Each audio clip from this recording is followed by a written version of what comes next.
గతంలో ఎప్పుడు కూడా మతం ప్రాతిపదికన ఎప్పుడు దాడులు జరగలేదు. గతంలో కూడా కాశ్మీర్లో దాడులు జరిగితే ఒక దగ్గర 6 మంది 7 మందిని చంపేశారు, ఒక దగ్గర 9 మందిని చంపేశారు, వాళ్ళు ముస్లిమ్స్ అన్నారట.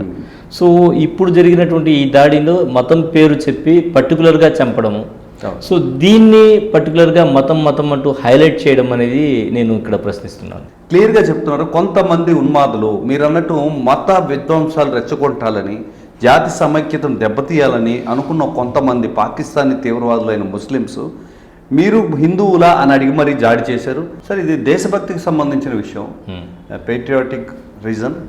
ఖచ్చితంగా డిఫరెంట్ ప్లేసెస్ నుంచి ఇప్పుడు దాకా జరిగిన మీరు దాడి చూస్తే కాశ్మీర్లో ఉన్న ప్రాంతీయంగా జరిగింది. మనకు తెలుసు ఎప్పటి నుంచో కాశ్మీర్లో కొన్ని తగాదాలు జరుగుతున్నాయి, అక్కడ కొంతమంది ఉద్రిక్తత ఎదుర్కొంటున్నాం.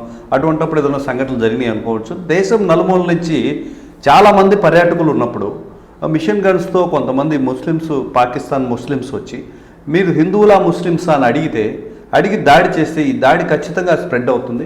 ఖచ్చితంగా ఇది మతం పేరున జరిగిన దాడి అనేది తెలియజేస్తున్నారు. అంతేగాని మత విధ్వంసాలు రెచ్చగొట్టడానికి కానీ, మతం పేరుతో ఈ అలిగేషన్ పెద్ద చేయాలని కానీ మన ఎన్డీఏ కూటమి అయితే లేదు. ఖచ్చితంగా కూడా ఉగ్రవాదులు దాడికి మనం ఆ కుటుంబాలకి ఇంకోటి బ్లండర్ ఏంటంటే, చిన్నపిల్లల్ని ఆడపిల్లల్ని వదిలేసి కుటుంబ పెద్దని టార్గెట్ చేసి మీసాలు వచ్చిన మగవాళ్ళు, మధుసూదన్ గారి భార్య చెప్పినట్లు మీసాలు వచ్చిన మగాళ్ళని టార్గెట్ చేసి చంపేసి మమ్మల్ని చంపండి అంటే మేము ఇండియన్సే, హిందూసే మమ్మల్ని చంపండి అంటే లేదు వెళ్ళి మోడీకి చెప్పండి కాశ్మీర్ మాది అన్నారు.